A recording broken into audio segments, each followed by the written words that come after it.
Well, welcome everyone. Thank you so much for joining us today. It's about 2 o'clock Eastern our time, so I'll go ahead and give it about 30 more seconds and then we'll go ahead and start.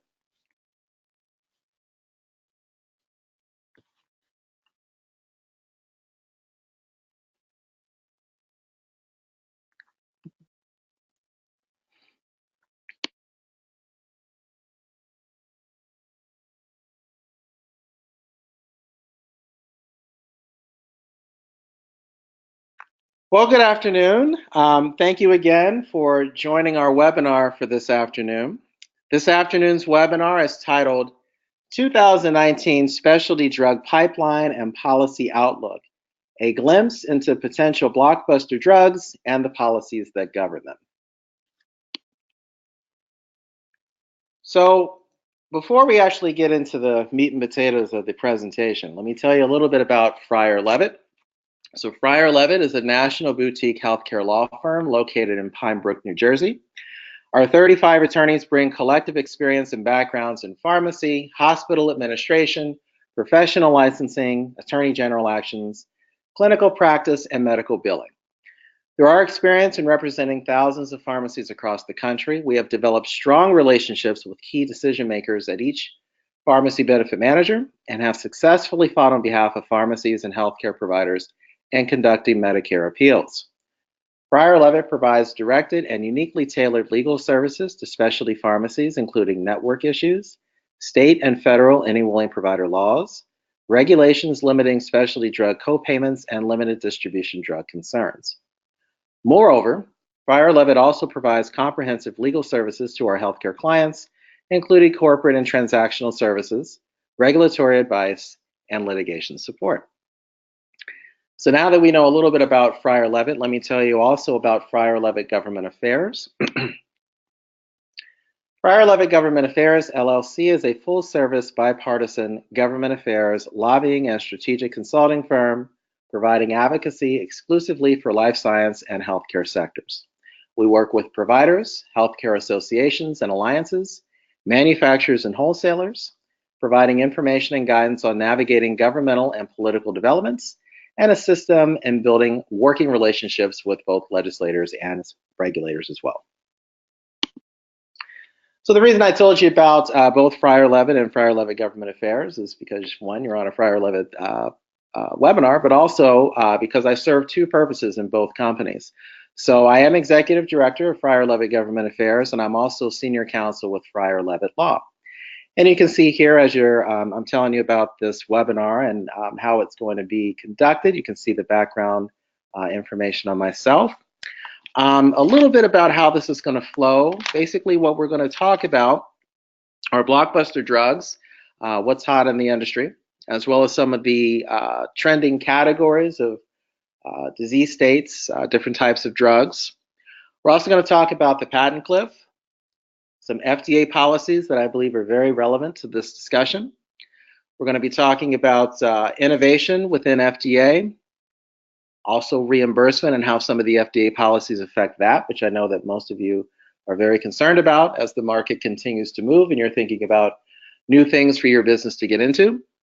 We're also going to talk about Congress and then what's next, as well as give you some ideas to help your business succeed.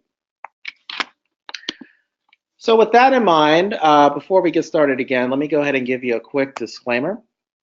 The materials and information provided in this presentation are for informational purposes only and not for the purpose of providing legal advice. The information contained in this presentation is a brief overview and should not be construed as legal advice or exhaustive coverage of the topics. You should contact your attorney to obtain advice with respect to any particular issue or problem.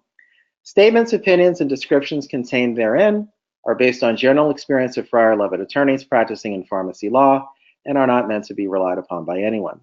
Use of and access to this presentation or any materials or information contained within this presentation do not create an attorney-client relationship between Frier Levitt or any of its attorneys and the user or viewer. With that, don't mean to scare anyone, but we do have to give that disclaimer because of what we do. But I do encourage questions in the end. If you are thinking about something and you really want to ask, please feel free. But if you feel that it is confidential, you can always reach me offline and we can have a separate discussion on that to protect your confidentiality. So with that, let's actually get into the presentation objectives of what we're going to be learning today. The market has recently witnessed an acceleration of several new classes of drugs that were approved by the FDA, with specialty drug spending showing no signs of slowing down and the drug pricing debate raging in Congress. What are the current drugs in the specialty pipeline that stakeholders can take advantage of? Most importantly, what policies are being developed that will govern accessibility and reimbursement for manufacturer, specialty, and home infusion stakeholders? This presentation will focus on the following: a discussion of upcoming potential blockbuster medications, an examination of market trend opportunities, an overview of current policy, and then again, guidance on next steps. Now, there are many ways to figure out what drugs in the various drug makers' pipelines are going to be blockbusters. Now, I personally like to find sources and then see which source is the one that is mentioned the most. Sources can range from investor reports to industry news. Also, most of the drugs I'm going to talk about have been approved and are expected to reach into billions for sales. Now, the first part again will be about current drugs that will be blockbusters in the years to come and disease states that may have the most innovations. Patent cliff, and then we'll talk about the different policies. Now, 2018 was a record-making year with 59 newly approved drugs. The number of new products approved in 2018 was nearly double the 10-year average of 33 approvals per year. You can easily follow these new drugs on the FDA website. Simply search for novel drug approvals, and an ongoing list will appear that is easy to navigate. Of the 59 novel drugs and biologics approved in 2018, 34, which will be 58%, were orphan drugs, so those are drugs that affect less than 20,000 people, and 19, which were 32%, were first-in-class therapies. Now, I'm going to talk about some blockbuster drugs. These drugs are some of the most talked about new drugs and may again reach into billions of sales in the future. Some have been approved and launched, while others are still pending with the FDA. So our first up for discussion is Biktarvy. It's a drug from Gilead. It's a single tablet combination HIV treatment. There are 3 medications in this drug meant to inhibit HIV. Once daily regime, this is a continuation of a trend in HIV treatment to increase medication adherence. Now it was approved in February of 2018, so a little bit over a year ago. This drug has already become one of the company's biggest drivers of growth. In just its first 7 months of sales, the drug generated $606 million. In 2019, Biktarvy sales are expected to grow by $1.83 billion. Now, that drug may make $6 billion each year by 2024. So as I'm going through these drugs, I do want you to understand that I do not have a clinician background. I'm going to do my best to pronounce these, so I am sorry if I'm a little off. Ocrevus is from Roche. Its 2017 launch was the most successful drug in Roche's history. Ocrevus offers a novel approach to treating both relapsing, remitting, and primary progressive forms of multiple sclerosis by targeting an immune cell called CD20, positive B cells. Sales are expected to grow by $1.21 billion in 2019. This drug has been life-changing for many patients as it treats both relapsing and primary forms of MS. Lastly on this slide is Keytruda. It's a drug from Merck. Sales have skyrocketed from $50 million that year to $8.7 billion in 2018.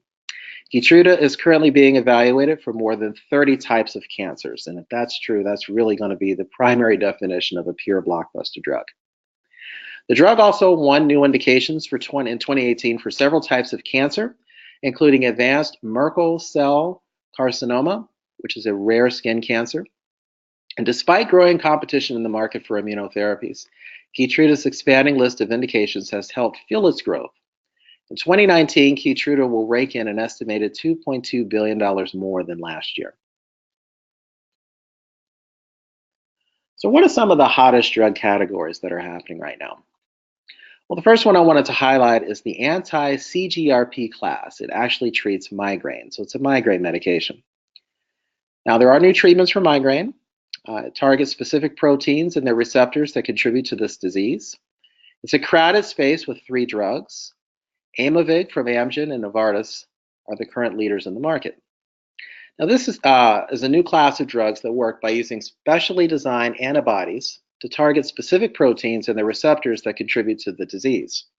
They target the receptor for a protein called CGRP that is increased in people suffering from a migraine attack.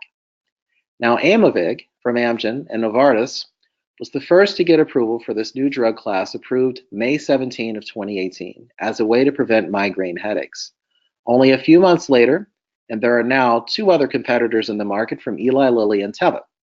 Aimovig alone is slated to make over $900 million in 2020. Now, immuno-oncology, or CAR T-cell therapy, is something you probably have all heard of because it is really making waves both in the marketplace and in just general news coverage as well. Kymera and Yescarta are the drugs within this particular drug category. Kymera is a cell-based gene therapy. It's approved for the treatment of patients aged up to 25 years who have B-cell precursor ALL that is refractory or in second or later relapse. It has also been granted priority review and breakthrough therapy designation. The FDA surprised the market in October 2017 when it approved a second CAR T-cell therapy called Yescarta. Yescarta is indicated for patients with large B-cell lymphomas whose cancer progressed after receiving at least 2 prior treatment regimens.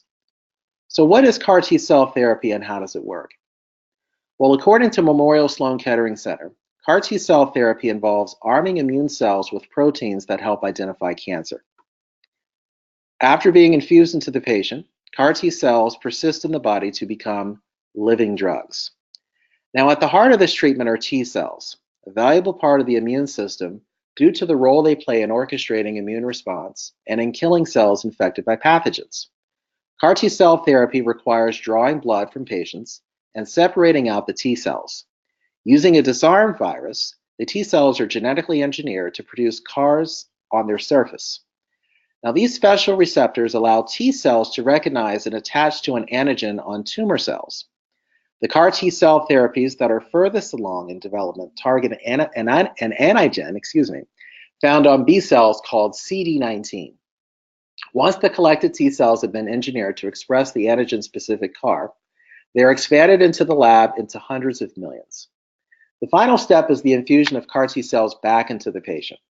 Now, if the procedure goes according to plan, the engineered cells further multiply in the patient's body, and with guidance from their engineered receptor, identify and eliminate cancer cells that carry the antigen on their surface.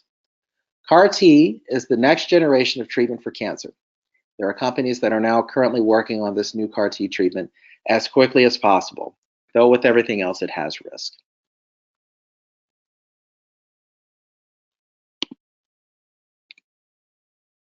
Just a second here, I'm trying to switch my slide. Here we go.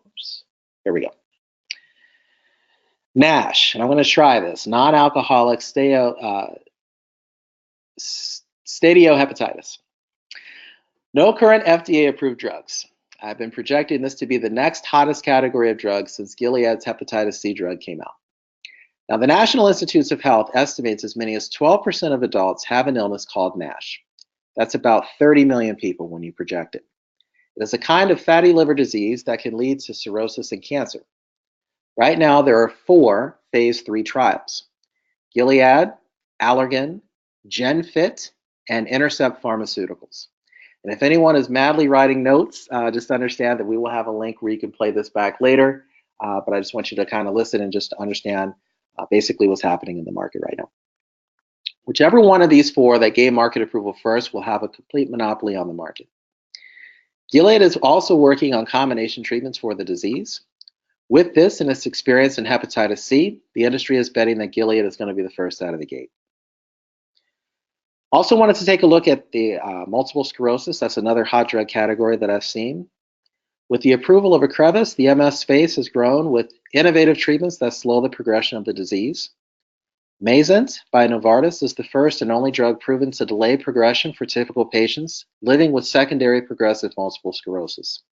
The FDA could announce a decision of approval by March 25th, 2019. So that's in 4 days. So we're going to see whether or not the FDA what decision they come out with this particular disease state. Now, the National Multiple Sclerosis Society estimates that around 1 million Americans have MS.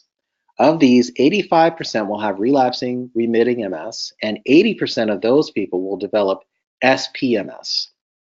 Now, if the FDA approves Mayzent, it would provide another treatment option as the condition progresses from the relapsing forms of MS. No other drug has been consistently able to slow the progression in patients with SPMS. This drug could generate between $1 and $3 billion in peak revenue. So I know I had mentioned a couple of things before when I was talking about some of these drugs, patent cliffs and breakthrough therapy, so we are going to go through some of this. So basically, what is the patent cliff? Well, when a patent expires and there is a fast drop in sales after the expiration, this happens when a group of products that are a high percentage of the market. This happened recently with a group of biologics. Several went off patent a few years back, and that's why we saw so many biosimilars gain approval over the past 3 years. Humira is an example. This drug is the biggest selling drug at $16 billion in annual worldwide sales. Humira was launched about 15 years ago and continues to dominate the anti-inflammatory market. The main ingredient for Humira had its patent expire in 2016. Now, there are 2 FDA-approved biosimilars for Humira, Cyltezo and Amjevita. Neither have been able to launch due to patent cases it has against AbbVie. Humira will continue to dominate as AbbVie has just reached a deal with the maker of Amjevita, Amgen, in order to stave off competition until 2023. You really need to look to see how much of your business is in Humira and actually plan for 2023. Also, if one of the biosimilars are approved for interchangeability, this means it can be substituted for Humira and may affect Humira sales.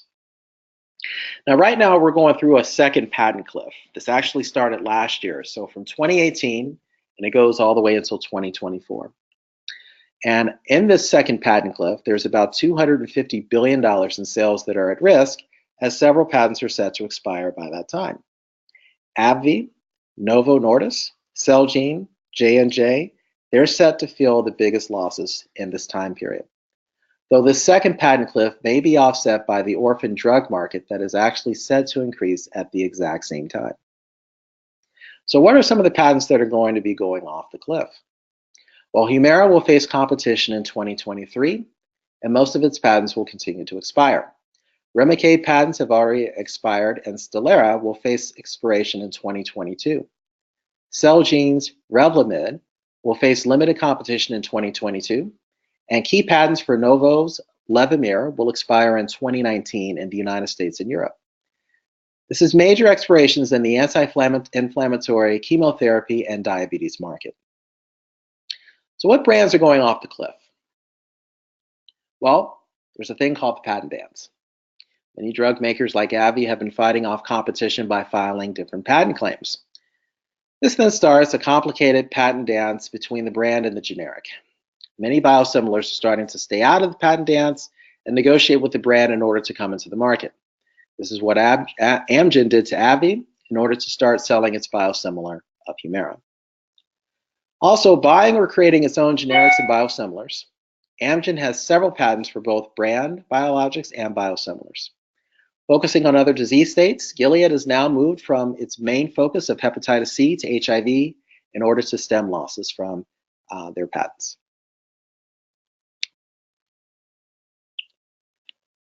So it's important to know about the different pathways for FDA approval.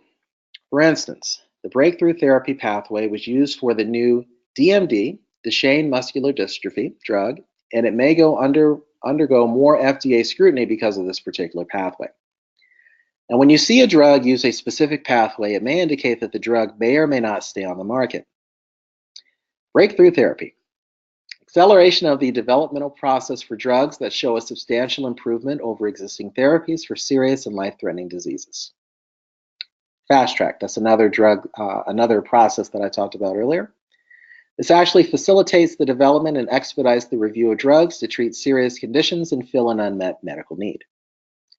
Orphan drug, a drug developed specifically to treat a rare medical condition. We talked about that a little earlier in the presentation.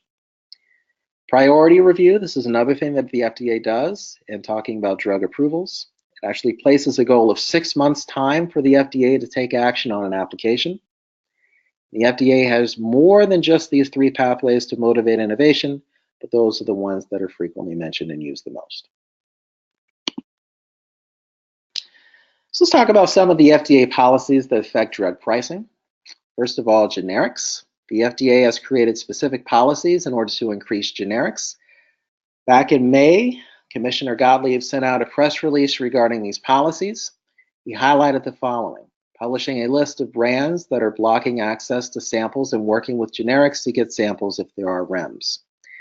Now, generics are very interesting because that has been one thing that Commissioner Gottlieb has been on top of, is actually trying to get more generic utilization in order to force competition against brands and thus drop the high drug prices. And this is really something we haven't seen in the past from the FDA, because the FDA, this is the first time in a very long time, they've been as aggressive as they have been as far as trying to get into the marketplace. Other than dictating price, they're just creating aggressive policies to bring these prices down.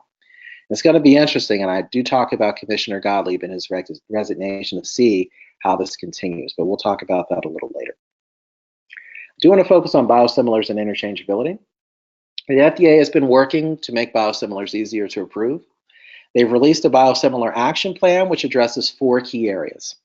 1, improving the efficiency of the biosimilar and interchangeable product development and approval process. 2, maximizing scientific and regulatory clarity for the biosimilar product development community. 3, developing effective communications to improve understanding of biosimilars among patients, providers, and payers. And then 4, supporting market competition by reducing gaming of FDA requirements or other attempts to unfairly delay market competition to follow-on products. In the case of interchangeability, where the biosimilar can be substituted for the brand biologic, there are still no interchangeable biosimilars. And this could be problematic because there's a lot of confusion right now as to whether we're going to get something like this, or even if that's possible, because when you make a biosimilar, it's definitely going to have a different manufacturing process than a biologic.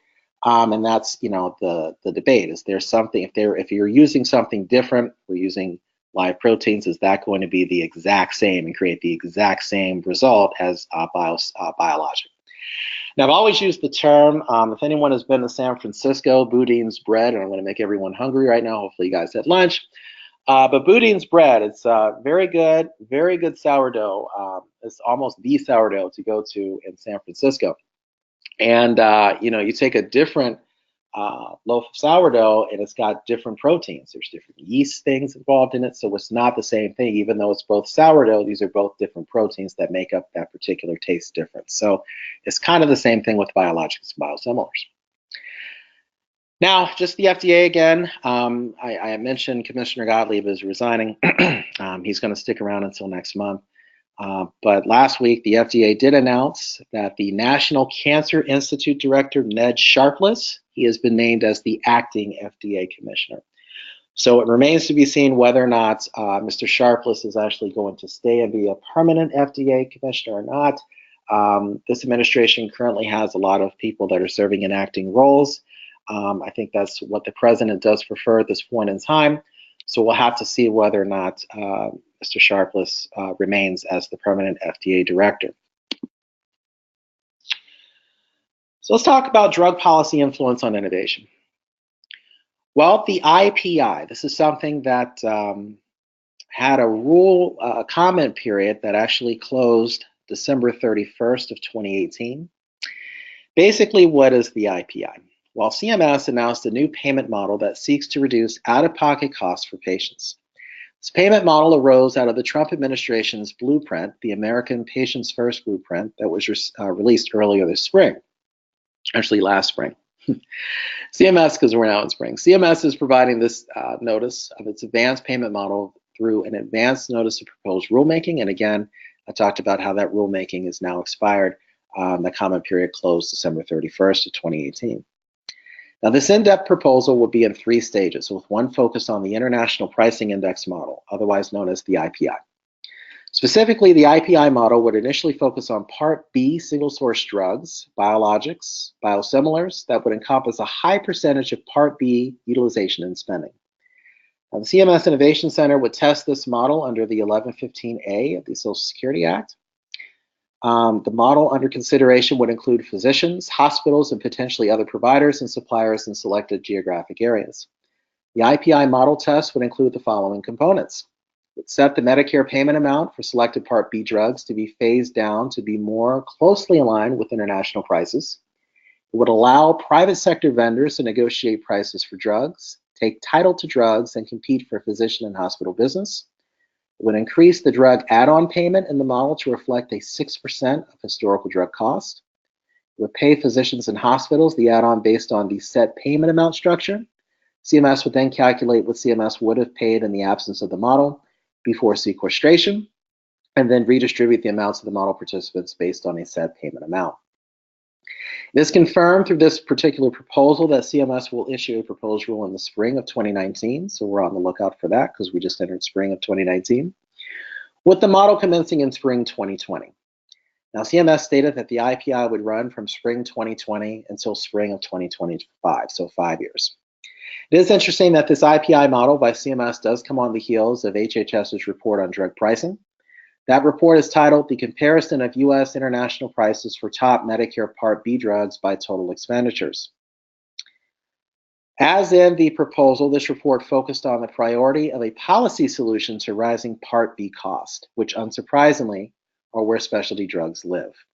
The report says, and I quote, "We calculated the Medicare program and its beneficiaries spent an additional $8.1 billion, or 47% more on these 27 products than it would have if payments based on ASP were scaled by the IPI ratio."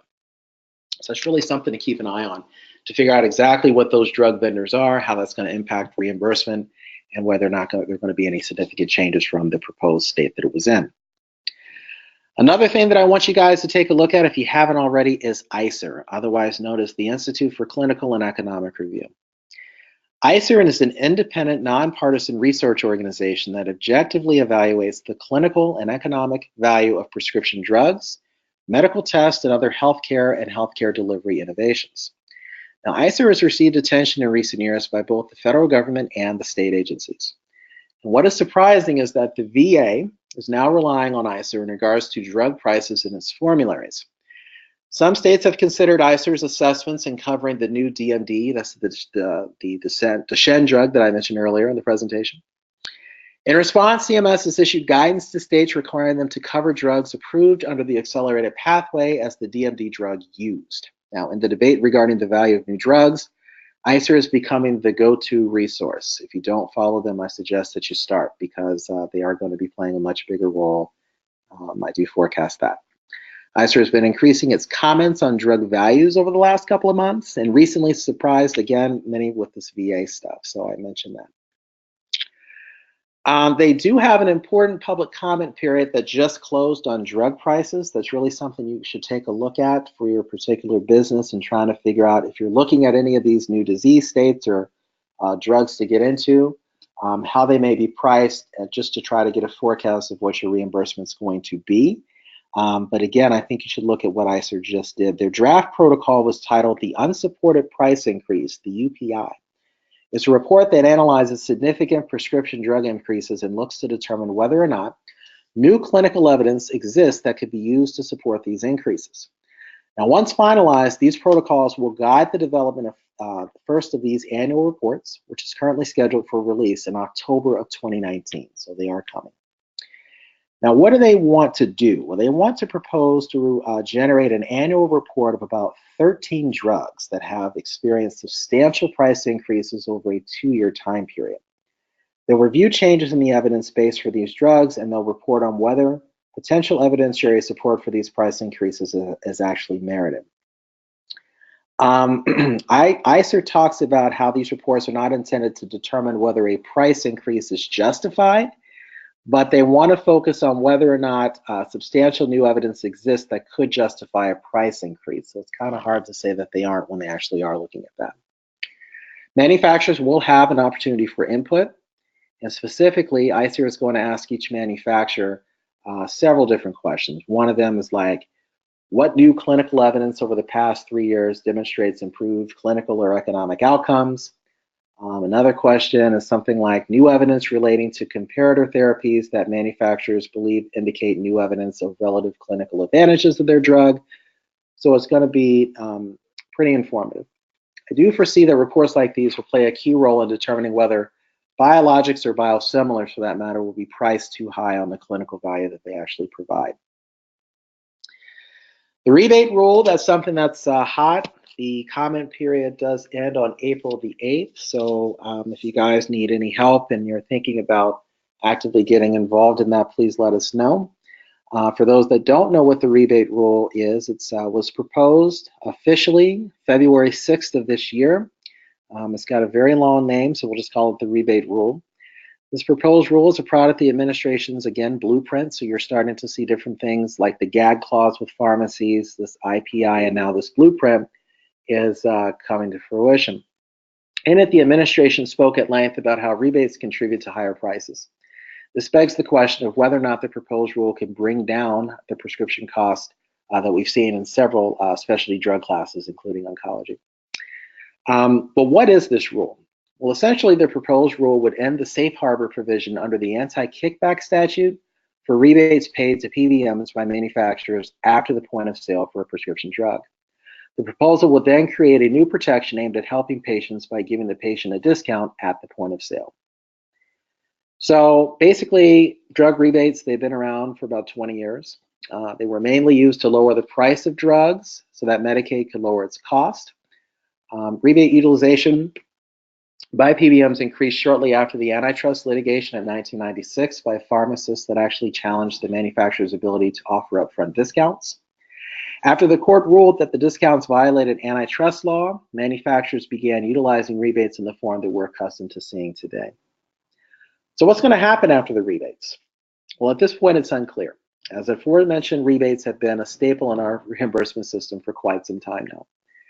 Looking theoretically at this proposed rule, it appears that the Secretary Azar, envisions an alternate system where plans will negotiate with each manufacturer for an upfront discount price reflected at the pharmacy when the patient fills the prescription. However, after thinking about this, I have a lot of questions about it. I'm sure that many people in the industry do too, and that is why we have a comment period for these particular things. I think at this point in time, we don't have a lot of answers to some of the questions that do come up. Perhaps the comments will bring that out, so we will see what we're talking about at that point in time. What I do want to say is that this rebate rule does not apply to anything outside of Medicare or the government program. But we are seeing slowly the impact that the rule is having on the commercial market. And I think that is what Secretary Azar envisioned the rule to actually influence, is the commercial market. Now, in December 2018, CMS unveiled its guaranteed net cost pricing model. According to CVS, the new guaranteed net cost pricing model simplifies the financial arrangements underlying PBM contracts and focused on helping plan sponsors deliver savings through PBM cost management strategies, such as formulary utilization management and performance pharmacy networks. This model more closely aligns to PBM incentives with plan sponsors' objectives than current pricing models. That is what CVS has actually put out. Also, we've seen in March 2019, this month, United Health has announced a similar plan where they're giving rebates to patients on the commercial side. And they're saying specifically starting in January 2020, Optum and United will now support new employer clients that incorporate point of sale discounts to consumers. So even though this is a rule that's really aimed at a government program, the trickle down effect is going into commercial. So we're going to see how that works. One of the concerns that I have is whether or not this is going to negatively impact provider reimbursement at some point, because the PBMs will not be making as much money as they used to with rebates. So we're going to definitely see how that goes. Another thing that could be an adverse unintended consequence could be increased premiums or limited formulary choices. Also, I did want to mention 340B. This is a program that's designed to defer some of the cost of outpatient drug purchases for qualified disproportionate share hospitals through Medicare. Final rule in 2017 has been delayed, but we know there's been some updated information with that to where CMS is trying to push that through now. The rule imposes penalties to drug makers who knowingly and intentionally charge more than the ceiling price, among other changes.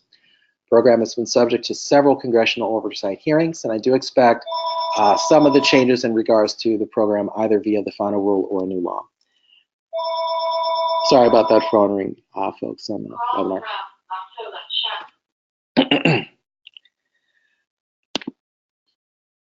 All right, so let's take a look at Congress and what Congress activity we have on this issue.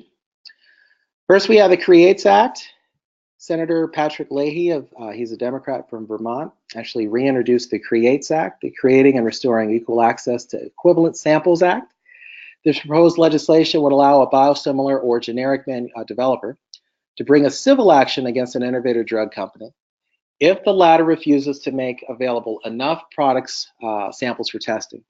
It would also explicitly empower the FDA to approve alternative REMS programs if a generic or biosimilar developer or an innovator company happen to be unable to arrive at a shared single system.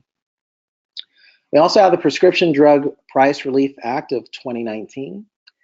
This would require the Secretary of HHS to make sure that Americans don't pay more for prescription drugs than allowing the median price of 5 countries: Canada, the United Kingdom, France, Germany, and Japan. This is almost word for word what the administration's blueprint has. So this is Senator Sanders' legislation, the independent from Vermont. Senator Sanders also has another bill, the Medicare Drug Price Negotiation Act of 2019. That's going to strike the non-interference clause and direct the Secretary to negotiate lower prices with drug manufacturers that participate in Medicare Part D. It's also going to direct the Secretary to prioritize negotiating for drugs that place the burden on seniors and taxpayers. It's going to establish fallback prices based on other federal agencies and 5 foreign countries, again, Canada, the United Kingdom, Germany, France, and Japan, and what they pay. So those are very interesting things in Congress. We also have Representative Elijah Cummings, who's a Democrat from Maryland. He is now the chair of the Committee on Oversight and Reform, and he has launched an investigation into drug pricing himself. Mr. Cummings has sent letters to 12 drug companies seeking detailed information and documents about the company's pricing practices. The letters seek information and communications on price increases, investments in research and development, corporate strategies to preserve the market share and pricing power of a particular company. The letters are the first step in the committee's comprehensive review of pricing practices, and the committee will hold its first of several hearings in the coming weeks to hear from experts as well as patients that have been affected by rising drug prices. Lastly, some of the congressional activity that we've seen. Senators Grassley, he's a Republican from Iowa, and Amy Klobuchar, she's a Democrat from Minnesota, have introduced the Preserve Access to Affordable Generics and Biosimilars Act.